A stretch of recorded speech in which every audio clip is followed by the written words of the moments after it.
who is a Barca fan has been watching that match is probably at you know uh, ninth heaven if there is something like that. But that water performance, Tom, yeah, I don't know when was the last time I saw the team play this free fluid and insane. That is, yeah, you said it. I'm not even sure what happened there. Somewhere, along the way, I just got. I don't want to say I dozed off because it was very, very fun. It was obviously a very entertaining match, lots of goals. That's always good. But I was so confident in our ability not only to win this game from the bat. When it was 0-0, that's the biggest compliment I can give to Flick. When it was 0-0, and we were still, trying to score the goal, we're still trying to break through. I was I was just confident that we would do it, that it would happen, the goal would come because the attacks were so promising. We were kind of we were dominating the match, and our it just looked inevitable to me, and to that is the biggest compliment I can give to Hansi Flick as of this moment, is that even when the score is level and we haven't scored a goal yet, I know it's coming, right? In games like these, you could just feel it coming, and to me, that's wonderful because usually when you watch big teams and you watch the best teams, that's what you get that sense of okay, a goal is coming, it will definitely be there for this team and that team, and sadly, this feeling is the feeling that I usually get with Real Madrid. These past seasons, I would watch them. I was like, "Oh, I just know it. They're going to score because they keep playing this way. They keep piling on, and I know they're going to score. And I hate it, but I know it's coming, right? And I've missed this feeling with Barcelona in particular for the last couple of seasons. And in these More, first, I don't yeah, know. It, more, probably more, yeah, probably more. I wasn't going to say more, but yeah, it's probably more, probably a lot more. But yeah, the main thing is these first couple of games, the 4 games that we've seen so far from Flick, I've had this feeling in my stomach, right? I had this feeling that okay, we're actually building towards a goal here, even and the that to me, preseason, I would say, was. I mean, yeah, preseason's preseason, but you could feel that the tendency was that. hmm yeah, yeah, absolutely. In the preseason was a good kind of intro to all of this, but it's always the same thing, right? Okay, the preseason, like okay, fine, we're playing good football, but let's just wait. Let's just see how it goes when the actual season arrives. And it's the same thing here. With 4 games in, this is the perfect start. I did not expect this. I know you didn't expect this. I think many or most of the fans didn't expect this because this was not an easy first couple of games, not easy first 4 games. I honestly, I think dropping points in at least two expectation, but getting all the points from all the games that's kind of insane. All right, let's take this on because there's so much to talk about Raphinha's hat trick. We got to talk about the midfield. We got to talk about Lamine. We also was interesting. Sergi Dominguez coming in. It was obviously Flick could do it, and it's good that he took off the players. But I Yeah. like what Dominguez played. Obviously, he's being trained in that manner. Back in training, so that'll be good. But let's start with the most obvious one. Barca had a terrible transfer window, but I think they did get the most important thing right. I think the best signing off the window was Flick, and I think Yeah. that's proving itself. I think we didn't get most of the things right. I think, but to their credit, I think getting Flick was necessary and hard. Like given Xavi's history and Xavi's standing in Barcelona, Mhm. so taking that decision would have been super hard, but it Mhm. was also needed, and we have discussed about it many a time. No shade on him. I think Xavi will be an amazing coach in time as he learns and he gathers experience. But I think that was an incredibly right decision to take, and Laporta Mhm. did take that. And I think getting Dani Olmo in for this team, because you can see the combination, you can see how they play off each other, and Mhm. it's not every player cannot do that. So I think from Mhm. that perspective, I think these two Barca got absolutely spot on. Let's start there, Mm. Tom. Mhm. Yeah, that's a good place to start, I guess. Flick as the main reinforcement. That's there's a case to be made for that. Absolutely, there is. I mean, obviously it's early days, so we don't know how long he can keep this up. But knowing Flick and seeing his experience and what he's done so far, at Bayern and in Germany, it's it's likely that this continues because he's that kind of a coach, right? He's that kind of coach who likes his team to be drilled, who is very, very clear in what he wants, and now we're seeing what he wants from the team. Because this is essentially the same squad that Xavi had bar Dani Olmo, right? So Dani Olmo is the only 10 people, almost yeah, 10 people in the squad are the yeah, same.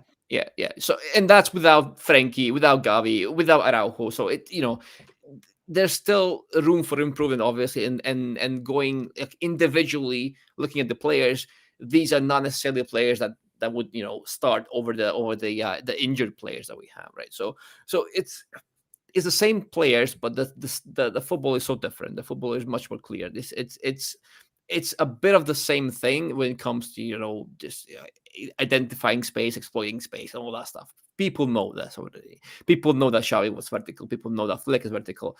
But this just goes to show you that it's not the verticality that's the issue. It's just how you implement, how it actually benefits the team. Is it just a tool, or is the philosophy that you're trying to enforce on your team? So it's different. And yes, when we look back at Xavi, his first half season was amazing. So I'm still kind of hesitant to say, okay, this is definitely it, and Flick is definitely the savior. So let's just wait and see how sustainable this approach is, because we've seen a lot of great shouts. Okay, the team is actually more fit. They're actually running a bit more. They're actually pressing until the 90th minute. It's very, very impressive. And Xavi's Barca, and I hate that we have to compare this so much, but we We have to, probably right? don't. We probably don't Yeah. need to do that. Mm.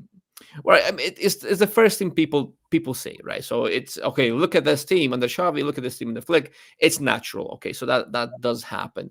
But I think Xavi had one period where his team was dominant off and on the ball, and then somewhere along the line, that kind of it just kind of dissipated. Sort of, it just went away. Now, does that mean that the team just didn't have it in them to sustain that kind of football, whether that was emotionally, whether that was physically, whether that was tactically, or is it just a difference that Flick is doing something else entirely? Is he actually is this actually Flick's expertise? Is it just a new coach kind of boost that you get? You always do get that. It's a real thing, although it's not really palpable. It's not really you can't really put it into data, into numbers, into something that's very definite. But at the same time, it does exist because teams do get that boost from new coaches, and it's a new season, it's a brand new start, and players feel that energy, right? I feel like Flick is doing things outside of what we can actually see that's affecting the team in a positive way as well. So I mean, it remains to be seen, but I think so far, yes, you're absolutely right. Flick being the biggest reinforcement that seems to be paying off at this very moment. Yeah, I would say so. Yeah, and then it's to your point. I think you and I have talked about verticality and Xavi for so long, the whole of last season, yeah, Mm-hmm. and probably the season before. But if you see Flick, I mean, the build-up is narrow. If It you is. see Flick, it's purely central. It's totally against what Xavi was doing. One, second, if you look at wingers and fullbacks, they have such unique roles, right? Mm-hmm. The wingers actually tuck in center towards the Mm-hmm. center, invert, right? The fullbacks are going at 90, like they're literally pushing up and adding to the attack that is there. The verticality here that we talk about is mostly in link up plays to find spaces and release the runners, right? And then Mm-hmm. you've got like all of them, and you've got like at any given point of time, there are like 5 runners consistently going crashing into the box, which is hard Mm-hmm. for any team to, defend against. And and the build up is still is predominantly central. So that's Mm-hmm. fundamentally different from what Xavi was doing, even though both believe in width, both believe in verticality, both believe in Yes. finding that quick ball and releasing and all that Mm-hmm. stuff. So philosophically, while both are same, the way of implementation is so very different from that perspective. Like Xavi would have never used Raphinha in this manner, and Mm-hmm. you've seen that, right? And I'm not saying that Raphinha has like today, obviously great, got a hat trick and everything. I don't think he's going to get a hat trick in every game, and that's not the point. But Mm-hmm. over the games, if you have seen throughout preseason and now, his utilization is so different, correct? Mm-hmm. Or the way, I mean, Olmo could have got a hat trick today. Somebody said this here as well, right? Easily. if he was luckier. So I think the implementation has been very, very different, correct? And that is definitely helping Barca like quickly gain ascendancy in matches or try and control matches in the way it's being placed. Whereas earlier it was slow, very laborious, with the fear of being caught in transition. Because here, even though we are playing this way, the fear hasn't been that much of you being caught in transition. I've hardly seen that. Hmm. And whenever that has Hmm. happened, we've had people like to sweep it up or cover it up and so on and so forth. So I think fundamentally, yes, there is a huge change in the way these two teams are playing, even though maybe from a philosophical point of view, Xavi and Flick are similar in the way Hmm. they interpret the game.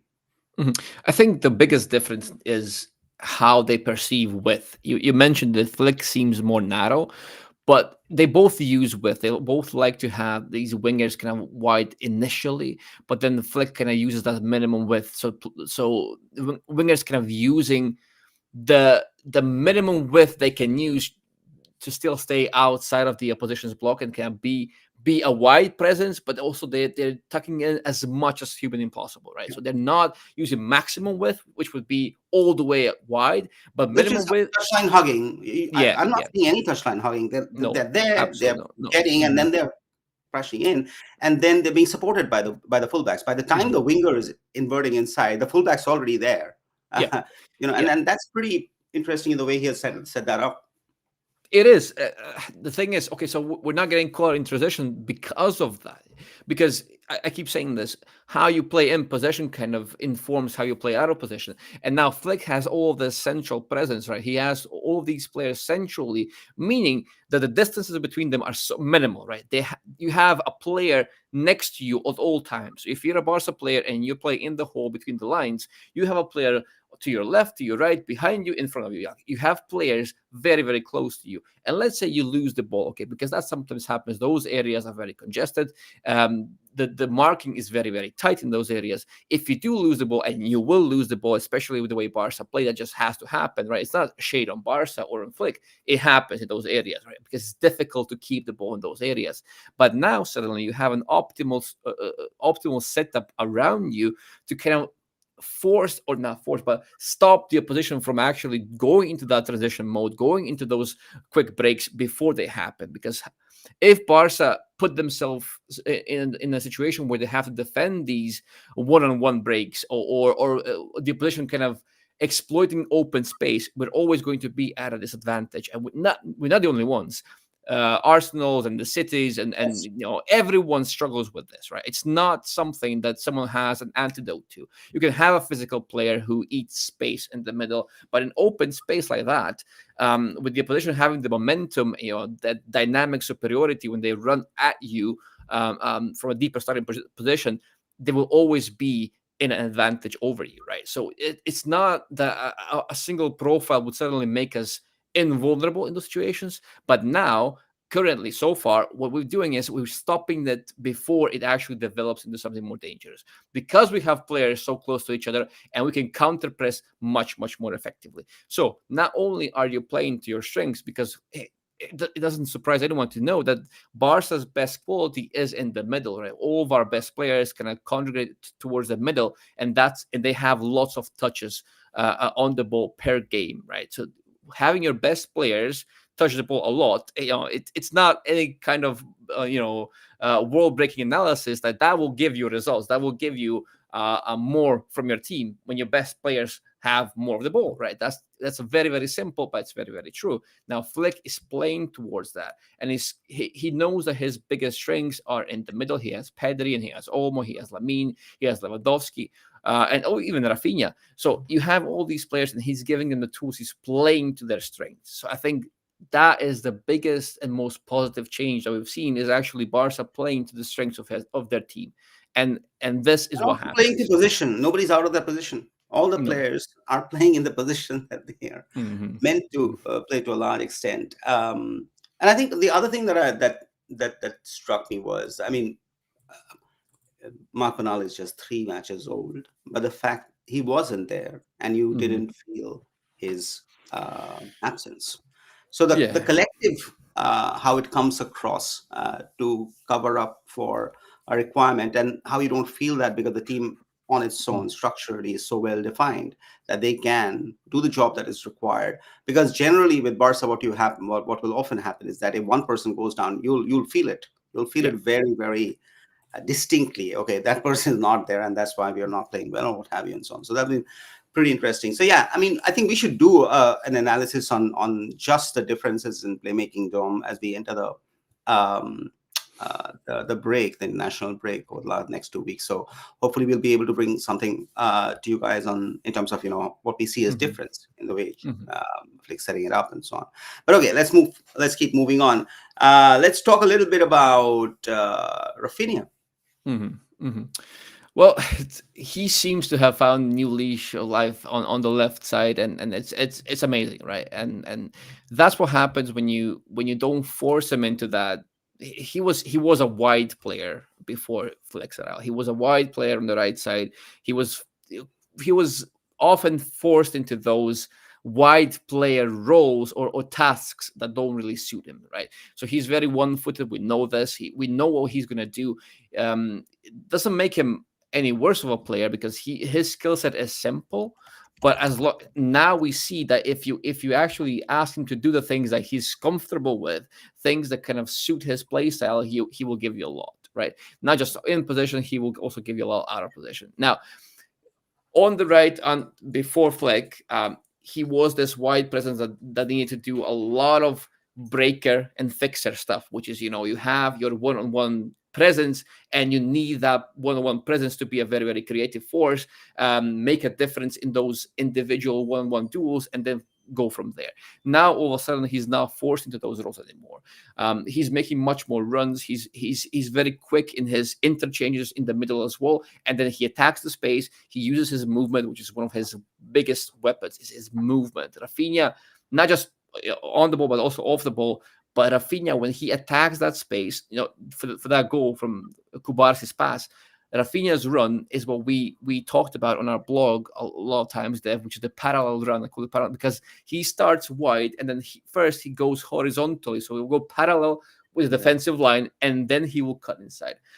The reason why I call this undefendable is because number one, it kind of mitigates the offside line because he's not attacking the space immediately so that he's caught offside. No, he's going parallel to the defensive line. So he's avoiding the offside trap, but he's also building speed and momentum. So that when he actually turns and goes vertical forward, he's already at full speed, almost at full speed, meaning that he gets a dynamic advantage over the defender. And that's why I was discussing this with a couple of other friends, analysts, and there's no actual solution to this. So what do you do as a defender? The only thing you can actually try and do is to build up speed yourself, which would mean that you have to start running backwards much sooner. But if you do that, you leave Raphinha in lots of space, right? So you have to be tight on him, but at the same time, you cannot build speed as quickly as him. And by the time he actually turns and attacks that space, he's already flying past you, right? So it's a very, very effective. Well, it's not just effective; it's undefendable, right? He scored a lot of goals already with this particular move, and I love that about him. And yeah, so far I think he's been our best player. I would even say, Yeah, in this season, I think he has been definitely the best player. I think Danny Olmo will come very close in a few games if he continues playing this way. But I think, yeah, we're going to see a lot more of Raphinha scoring and a lot more of Raphinha assisting this season yeah. if it continues in this manner, if he stays fit and so on. Let's take some points on what people are saying. We should not bash Xavi. It was an excellent. Yes. Xavi was an excellent coach. He's an excellent person, and we still believe that Xavi will be an excellent coach as years go by. And he did take care of a very, very dark time, and for that we are very grateful. So no, there is no comparison in terms of bashing him. It's just looking at two different, styles of play from coaches who are probably similar in the way they interpret the game, and Yeah. that's what we're trying to understand. So. No shade to Xavi, and thanks for everything that he has done. No, Um, absolutely. I would just add, sorry, Dev, for interrupting. I would just add that Xavi, if the main thing about Flick was we said if he can adapt to this Barca and not force his Bayern side or his Bayern tactics onto this Barca, he would be much more successful as a coach, right? And so far, we are seeing this. He's adapting more to what the squad actually can give him, to the strengths of the squad. Whereas Xavi was very stubborn in his approach. He Mm. saw football in a certain way, and he did not want to deviate from that whatever that vision of football was in his mind. So far, we're seeing much more flexibility from Flick, which is surprising because he doesn't strike me as a flexible kind of guy, right? So we'll see. Yeah, sorry, you carry on. No, no, no. It's a valid. We are just having a chat, and I think okay. Lewandowski, Raphinha, Olmo. I mean, everybody has scored more than Mbappe. True, we are having fun, and we are like making. It's Mhm. okay. It's Yeah, we are clubs, so we'll have a little bit of jest, but Mbappe will figure it out, and Mbappe is going to mm, score a lot of goals. Let's just be yeah, honest about it. It's going to take a little time. It always does. They've really got a very stacked, forward line, extremely talented. So yeah, it's going to take a little time, but Tancho is going to figure it out. And then once they do, MVP is going to yeah. score goals. Uh, Oh, he will. so they'll do what they need to do. I think for us, if we continue playing like this, the league is very doable, right? Because as I said again, there's only 2 games with Real Madrid and 2 games with Atletico, and if we play like this, I think with the rest we have a really good chance of winning, and so on. So let's hope that happens. Now let's go to some of the other stuff that we're talking about. Is the what did you feel about Petri today? Casado, because he was new, but I think he did pretty well. I mean, there was Hmm. not a single missed pass in the first half. I think, well, he did about 48 out of 48. That was what he did. He wasn't flashy. He just kept it simple. He looked after the defense, finished his Yeah, passes and so yeah. on. And then also, I wanted to touch base on what you felt that we saw about Sergio Dominguez and the fact that he did use Eric Garcia in the pivot position. Xavi also wanted to do that, but like, what did you feel about that? Because I think he's just trying and testing different things that he might need to use later in the season in tougher times. I think this obviously having a cushion like that is going to give you the confidence to actually test things, experiment a little bit. But it was also the way Barca were so comfortable in possession that you can actually afford having players like Casado and Pedri and double pivot and Dominguez and Eric Garcia, because none of those players are the profiles that we've been screaming for, to partner that single pivot in the midfield. So they're not that we'll be looking for. And yet, with them on the pitch, we looked, as dominant as ever. So that comes from the stability in possession and the stability that in position structure gives you out of position. So that's why I talked just a minute ago as well. And I feel like Casado and Pedri together, I think they did really well. Pedri was kind of doing the normal Casado role, and then Casado was doing the Bernal role, and that was good because Casado can do that. He has the temperament to do that. If you ask him to do it, he will do it. It's just the physical side of his profile that's usually been a problem because back in Primera when he was playing for Barca Athletic, that wasn't a problem because there players were not so physically dominant compared to him, right? They were not so physically more advanced or more developed than him. So he could actually duel with them. He could actually tackle. He could actually track back. But in senior football, what we've seen, and we've seen in this game as well, he can get out muscle. He can get outrun. He can kind of be caught out of position and players can kind of blitz past him in a sense, right? That will happen. That has happened already. But in possession, he kind of ticks almost all the boxes, right? He can be very calm and very collected in possession. He can be someone who's a bit more horizontal, even though he has a very dynamic nature. So as a player, he's very dynamic in nature. So that's who he is. But he can do what Bernal does in possession mostly. It's just that out of possession, they are kings. That if you have a faulty structure, those kinks, those flaws, would be highlighted a lot, right? And that's when they become a big problem. In this game in particular, it wasn't a big problem because Barca did really well to control the game in possession, and that then seeped over into out of possession style. That we saw this confidence, we saw this stability that we need, right?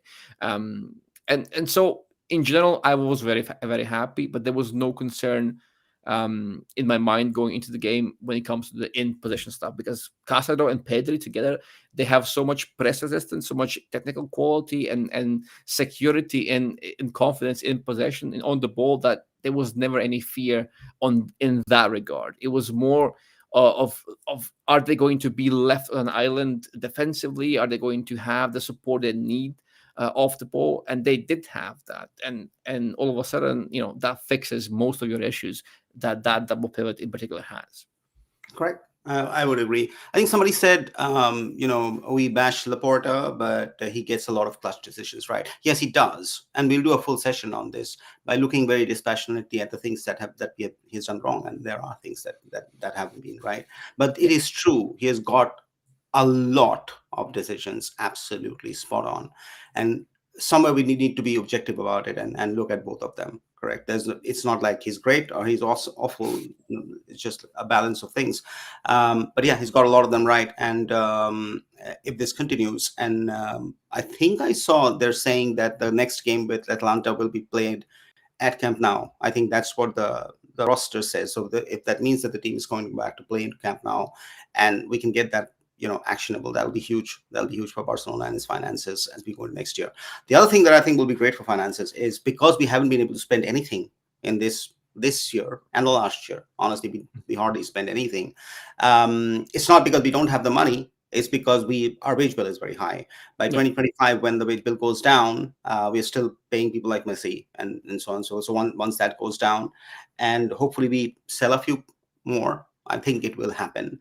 I It think will. it will be manageable to a large extent. So when you have the wage bill down, the revenue is what it is. We get a new deal. It will happen with Nike someday, if not Mhm. tomorrow. I think it'll be a much better condition, along with gate fees of Camp Nou that Mhm. come in, for us to buy, two or three really differential players that the team probably needs, right? And that will be a totally different look to Barca. So I think from that perspective, Laporta's got a lot of things right, and we'll talk about that. We'll talk about that. We'll dedicate a complete session to it, but not today. We'll talk about the match tomorrow. Today, we are still a major injury away. Yes, Dom, I want to take your point on this. We are. We have about 18 players completely, so we are thin, and the games are coming thick and fast. We just saw the Champions League, roster that came out, and there's quite a few games, especially in October. I think we've got Sevilla, we got Bayern, we got Real Madrid in a span of Mhm. 7 days. Yeah. Tough times, yeah. You will need all your squad, and this will be much more easier than what we're going to face at that time. So Dom, what's your point? People are talking about picking up a free, what have you. How do we tackle this? How do we tackle this? I don't know. I mean, I do know that this squad, if we get to that point with a fit squad, I think the squad is good enough to go through that period. I don't want to say unscathed, because you never know with these big games, things can happen. We're still not where we want to be, even though the start has been absolutely amazing, more than we could have hoped for. I don't want to rush things. I don't want to say, okay, we're already there where we want to be, because we're not, obviously. But if this squad arrives into that Champions League crunch time fit, and we have these players available, and maybe we have a couple more players coming from injury and recovering, I would be very confident. I wouldn't be too scared going into that period, right? When it comes to facing these teams like in a vacuum individually, I'm not scared of anyone in La Liga. Like, obviously Real Madrid have who they have. Obviously Atletico have had a big summer as well, although they're still kind of trying to piece it all together as well. But I'm not scared of any of these teams, right? I believe in the quality that we have, but the problem, yeah, as you mentioned, that is having a thin squad is very, very problematic, because when you get to that stage of the season, when you have 2 or 3 games per week, and unexpected things happen, and Barca have been very unlucky with injuries, so we don't really know if something's going to happen or not, and we do have a couple of players that are still quite a big risk. Is Olmo going to stay fit for the season? Is Balde going to stay fit for the season? Is Pedri going to stay fit for the season? We have so many question marks. And what happens if one of those players goes down? We don't really have anyone to just simply plug in and replace them. It's a tough position, and I don't think can we actually bring anyone. I don't think so. I'm not sure how emergency signings work. We did an emergency signing before, right? And I'm not too familiar with the whole process. How does that work? When can you They do don't that? have a club and you have the money and you still have to be able to like we can't spend right now. It's Right. not that Yeah. we have money Hmm. because La Liga won't allow us, right? So we'll still Right. have to get across that. But if we do, and there's a player sitting on the free somewhere, we can bring that person in. Yeah. To be entirely honest. Okay, so the point was selling Frankie for 60 and Araujo for 80 and picking up Kimmich and Ta for free in the summer would be excellent business. Save the coins for Mr. Hammond. And that was from Van Lee. Well, I think Frankie is gonna go on his own. We don't need Yeah. to He would sell go. him. I think he's just Hmm. gonna go, right? Araujo, I still think there's a point in keeping him. I personally still think that he's got skills that, if coached and built over time, he can be a really good asset for years to come. And I think some of the challenges that he had with interpersonal issues with people like Gundogan and so on and so forth. They should not be there. The person's gone, what have you, I don't know. And just he has to improve himself a lot, right? And we've talked about it. But I still think keeping Araujo might not be such a bad idea. Eric, I don't know how much longer he's going to stay this season, but is he going to be forever? No Hmm. idea. Jonathan Tah, Hmm. we have heard about him a lot in the last 5 days. Hmm. So I don't know, maybe, but do we really need Dom? I would like, you know, um, pass it on to you. Uh, And I don't know. Yeah, Laporta does like making flashy signings, but flashy signings is what has got us here, right? hmm. I would suggest that we look into what works for the team and pick up people in that manner. And Hmm. I think that that would help to a large extent. Dom, what's your point? It would. It all goes back to one of the points that we made. I think it was in the last live session when we said, would it actually be responsible of us to actually invest a huge sum of money in a single player when the squad needs depth, when the squad needs cover in multiple positions? Can we actually afford splashing big on just one position, on just one player, no matter how differential that player is? And the same argument goes for Olmo as well. I mean, obviously he's been amazing in these couple of games, and he's been the difference in so many instances. But it was his signing responsible. I still don't know if it was right. So from that respect, from that perspective, I'm not sure if that would be the right call. But selling Frankie, yeah, I mean, I think at this point it's pretty clear that he's going to go. Now, are we going to sell him? I don't think we will sell him. I think he will I think that just go. relationship is no longer there. Like he's Yeah, there, but the yeah, relationship is completely gone. I yeah. don't think he's going to do So that. yeah, so that story is kind of it's very sad because I feel like once he comes in, if he comes in, With a um, flick, he would have been very good actually with this yeah, system. I But think so. I think so because this system, as of right now, obviously we don't know what will happen in the future. But as of right now, this system, yeah, it does seem like it would mitigate some of his flaws. Now, obviously, he Frankie De Jong coming into this team, it brings a completely different dynamic. It brings a carry heavy kind of yeah, presence in that midfield that hasn't really been geared towards carrying the ball through the middle that much. We do create superiorities. We cannot bait the press forward, and then we cannot play either over them or through them. But it's mostly passing, right? It's mostly passing. But I think Frankie has a great passing repertoire as well. People don't really mention that as much because everyone focuses on the carries, but he can be a good passer of the ball as well. And I think he has all the elements, all the aspects to be a great player on the flick. And I think he will be if he actually ever plays for flick. I don't will see obviously.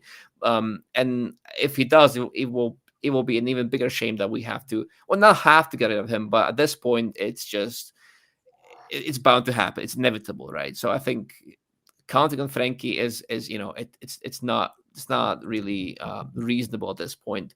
But personally, I still think that he comes in, his fit, and he's healthy. I think he can still be one of our best midfielders, and he would be. I think I still believe that, honestly.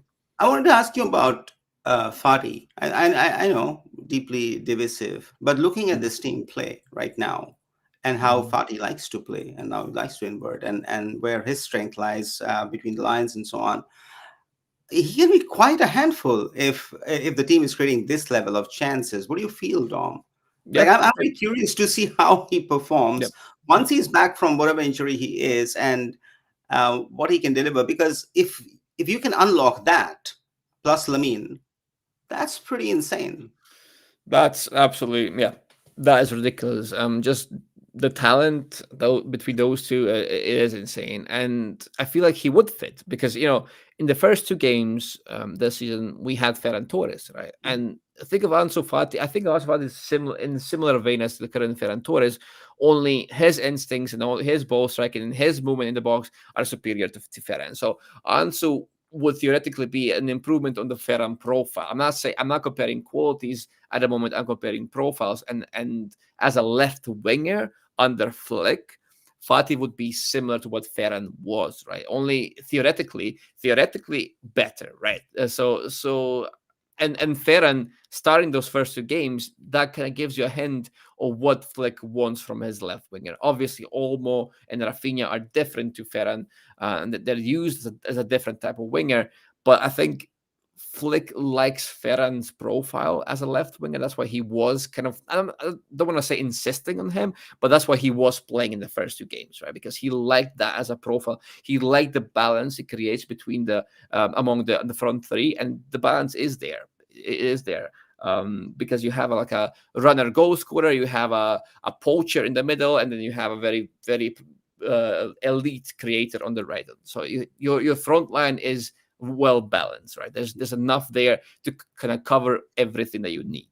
And so Fati kind of fits that Ferran type. Again, not comparing quality, just profile wise.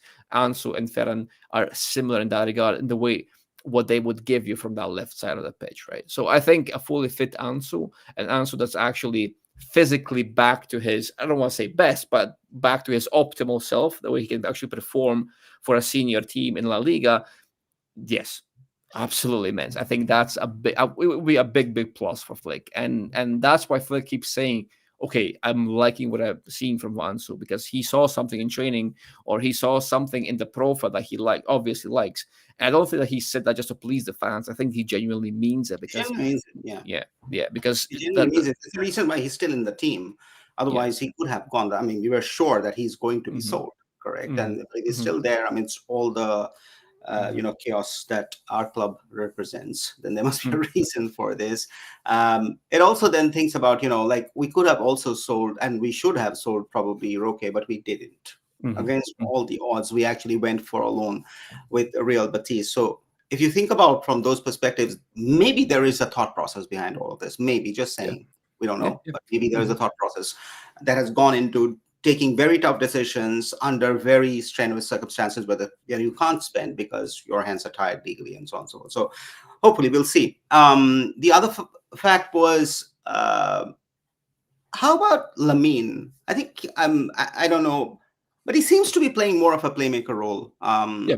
with Flick than an actual threat or a false nine or a goal scorer himself.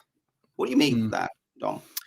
Yeah, that's again comes back to the balance that you have in the front three. He is the playmaker of the three in the front line. However, you turn it, he is the most creative player, and we talked about this. He's kind of growing into that role that will give him more involvement, more touches per game, and it will give him more strings to pull. Let's put it that way. So I think that's where Lamine is heading towards, because before he was more of a transitional threat. He was more the isolation on the wing, and he can still obviously do that because one on one. Yeah, you was always bet on Lamine. Whoever is on the other side, you would bet on Lamine. But centrally it has opened so many angles for him, and he can use his body, he can use both feet reasonably well, and he just creates so much from those most dangerous positions on the pitch. And the best thing is he's kind of learning that pausa, he's learning that um composure, because for that goal, I think it was Rafinha's third, he makes that run, right? He makes that run down the middle. He's carrying the ball, and he has multiple passes open to him, right? So Just he can, yeah, he waits, and then once he sees Rafinha's, through on goal, then he sends a nice little pass down the threads the middle. pass very well. Yeah, He held yeah, on to it till the yeah, last moment, yeah, and he yeah, threads it seriously yeah. well. Because he could have played that pass to like two or three other players. I'm forgetting who it was. Maybe it was Olmo. I don't know, probably Olmo, but I don't remember anymore. But he waited and waited until there was the perfect moment where the pass looks very simple. Obviously, it wasn't a simple pass, but he made it look simple because he was waiting for the perfect moment to actually deploy it. So that kind of tells you everything you need to know about Lamine. He's actually he's playing his own game because he's on an entirely different level, and he's only starting. Theoretically, he's only starting. And Yes, when it comes to goal scoring, we keep saying that. We said this on our YouTube channel when we did the whole video on Lamine. He has the fundamentals of a great goal scorer, right? He doesn't mean he'll be a 30 plus goals per season kind of player. He doesn't need that, but he can be a great goal scorer, right? Because he has the ball striking, he has he's an instinctive finisher, meaning that when he gets the ball inside the area, he kind of manufactures angles and separations on his own. You don't have to put Lamine in a favorable position to score for him to score a goal. You just give him the ball, he will do the rest, right? He will create an angle to squeeze the shot in. He'll create a separation. He just he can smell it, and that sort of thing, right? So he does have that. He has a nose for goal as well, and we've seen it. I mean, so I don't know what his ultimate form is, but it's gonna be scary. uh, anyways, super happy. I don't think most of us schoolers haven't been this happy in the longest time. So I think we should all enjoy this moment, because I think we've all waited for this for a very, very, very, very, very, very long time. Hasn't definitely happened in the past 5 or 6 seasons, more than that probably. I think the last I remember something remotely close to this was with Luis Enrique, and then we had Yeah, like probably. seriously differential players. But the way they played, the fluidity, I think the fluidity, if I look at it, and that's the fluidity we're talking about, without going to player comparisons, person to person. Well, now there's 2 weeks of national break. Hopefully everybody stays fit and does not, because we are also very known for having Yeah. injuries during international break. So hopefully everybody stays fit. But when they come back, it's Girona, and then it's Monaco, and then it's Villarreal. What do you take of that stretch, Dom? And I'll add my thoughts. Uh, well, definitely not an easy stretch by any means, but after this stretch of 4 games, because I thought This was a this tough. This was a yeah, I tougher one. thought yeah, so I think this side of the international break was tougher than the immediate next couple of games after it. So I think I'm confident going into it. I'm quite confident going into it, but I do call for calm, because it's 4 games. We as fans, obviously, everyone's so happy, and we are happy, and we want to spread positivity. But let's just wait for a bit longer. Let's just see how this how sustainable this is, and because I don't want us to get into a position where we start blaming players left and right, blaming Flick and all that stuff. So let's see how it goes. Let's give this team a bit of time, and let's settle into this winning mentality and take it game by game, and that's all that we ask, basically. Yeah, I think Monaco won't be easy. Monaco will be hard, and we saw that in the Gamper as well. Even though you can't really compare, but they're a team. They're a functional team. They're not individual. They're a collective who play as a team. And in the Champions League, it'll be hard away. So Mm. Monaco won't be easy. I think Girona also won't be this easy. Yes, they have considerably been weakened because after most of their good players have been taken away by other teams, and that's the problem with small teams, right? But Michel is a good coach. He is a great coach, and he is. I don't like he will have studied the team. He would have studied these 4 games. He would have done the homework that is necessary. And Girona also like playing. Right, they come out to play football. So I don't think Girona also is going to be easy. But what Mhm. it will do is probably give us an idea about how the team can adapt to different structures and players, and so on and so forth. So hopefully that'll be something that we look into it. It'll be 3 away games. It's going to be 3 tough ones. But Yeah. the thing is, there are much more tougher ones coming. So if we can't survive this, we're not going to survive those. So Mm. that's the only thing that we got to keep in mind.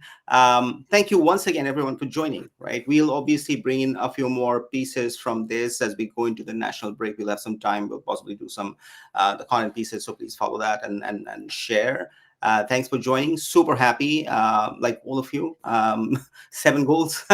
When was the last time we expected that with a Valladolid? So yeah, super happy, very happy, and I think we deserve this little bit of happiness for all the pain that we've all gone through throughout the years. So let's enjoy it, take it for the moment. give Mr. Flick our regards and the team. Be happy for them, and then when we come back, we'll see how we fare. With that, we'll say Visca El Barça, and thank you everybody for joining.